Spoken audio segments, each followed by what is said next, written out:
जय हिंद फ्रेंड्स, आप लोग का आपका अपने YouTube channel A to Z science centre में बहुत बहुत स्वागत है। चलिए भैया, मैंने सॉलिड स्टेट का, फिजिक्स का, ठोस अवस्था का जो चैप्टर जो टॉपिक इंपॉर्टेंट है उसका उस पर वीडियो बना दिया और उसका सॉल्यूशन करा दिया, ठीक ना। और उसका ऑब्जेक्टिव का पूरा करा दिया, जितना भी प्रीवियस ईयर का क्वेश्चन, सेंटअप का क्वेश्चन है, करा दिया मैंने।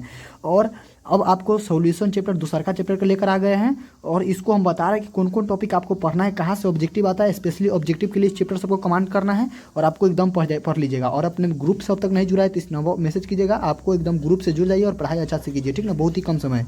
तो चलिए भैया, मेरा नाम रंजीत कुमार हुआ और आप लोग अच्छा से पढ़िए और कोई दिक्कत हो तो इस नंबर कॉन्टैक्ट कीजिएगा। चलिए, तो टॉपिक 1 जो आपको पढ़ना है, सबसे मोलारिटी के बारे में। मोलालिटी और नॉर्मालिटी, तीनों के बारे में आपको, यानी कि तीनों का परिभाषा याद रहना चाहिए। प्लस फार्मूला में बटा में द्रव्यमान किस में होता है, उसके बाद क्या होता है कि वॉल्यूम, यानी कि बटा में आयतन किस में होता है, यानी कि फार्मूला इसका जो होगा ना भैया, इसके बटा में मास है। मोलालिटी के बटा में मास होता है, द्रव्यमान होता है, और मोलालिटी के बटा में द्रव्यमान होता है। पूछता रहता है यहाँ से, न्यूमेरिकल एकदम फिक्स आता है। समझ लिए, जब न्यूमेरिकल में केजी की बात होगा, केजी का बात होगा तो क्या समझिएगा कि वो मोलालिटी का बात करता है। जब न्यूमेरिकल में मान लीजिए वॉल्यूम का बात होगा तो उसमें क्या समझिएगा कि भैया मोलालिटी का बात होता है ना। अच्छा, टेम्परेचर पर कौन निर्भर नहीं करता, ये सब जरूर याद कर लीजिएगा। टेम्परेचर में से कौन निर्भर नहीं करता है टेम्परेचर पर, वो सब बहुत इंपॉर्टेंट है। प्लस ये सबके यूनिट याद कर लीजिएगा, यूनिट से क्वेश्चन डायरेक्ट आता है, ठीक ना। ये रहा पहला बात।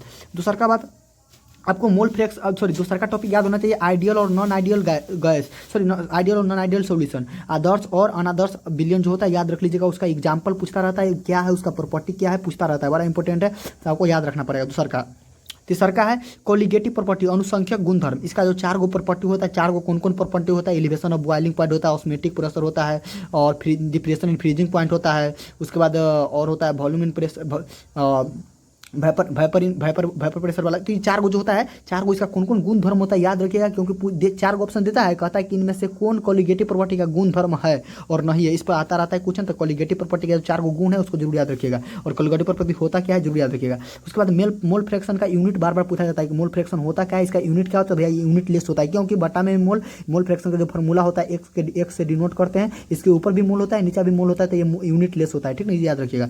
उसके बाद ऑस्मोटिक प्रेशर क्या है, प्रासरणी दाब क्या है, और ऑस्मोटिक प्रोसेस क्या है, प्रासरणी जो प्रक्रिया है क्या है। इसमें जो सॉलिड की सॉलिड और सॉल्वेंट में कौन सेमी परमेएबल जो होता है, चाहे छाना की तरह होता है, उसमें से कौन निकलता है बाहर, ये सारा प्रक्रिया याद रखिएगा। ऑस्मोटिक प्रोसेस में सारे लोग पढ़ाए होंगे सर लोग कि ऑस्मोटिक प्रोसेस में सेमी परमेएबल से आपको सॉल्वेंट का बाहर नहीं निकलता, भैया सॉलिड बाहर निकलता है कि सॉल्वेंट बाहर निकलता है, ये जरूर याद रखिएगा। ऑस्मोटिक प्रेशर किसका हाई होता है, किस प्रकार के विलयन का, किस प्रकार के सॉल्यूशन का आपको पढ़ाया जाएगा। और नहीं है तो हम क्वेश्चन लेकर आएंगे इस टॉपिक पे और आपको पूरा कमांड करवा देंगे, बता देंगे इसी प्रकार क्वेश्चन रहेगा। आपको जितना क्वेश्चन करा देंगे उतना क्वेश्चन याद कर लीजिएगा। और प्लस प्रैक्टिस सेट नहीं लिए तो इस नंबर मैसेज कीजिए, प्रैक्टिस सेट ले लीजिए और गेस्ट क्वेश्चन लेकर आराम से पढ़ना चालू कीजिए। और इस तरीके दिखा भी देते हैं कि किस प्रकार के क्वेश्चन पूछता रहता है, देख रहे हैं बराबर इस प्रकार के न्यूमेरिकल। कुछ ऐसा न्यूमेरिकल है जिसका फिक्स से पूछता है, तो कुछ न्यूमेरिकल केवल आंसर याद कर लीजिएगा, ज़्यादा आपको ज्ञानी बनने की जरूरत नहीं, कुछ रटने की जरूरत नहीं। बोर्ड एग्जाम में बैठ कोई वैल्यू नहीं है, तो केवल कुछ आंसर होगा ना, कुछ क्वेश्चन का न्यूमेरिकल, उसका केवल आंसर याद कर लीजिएगा, क्योंकि बार बार कुछ क्वेश्चन बार बार पूछता है। देख रहे हैं, बार बार तंबा वाला, बार बार हम लोग भी एग्जाम में पूछा था,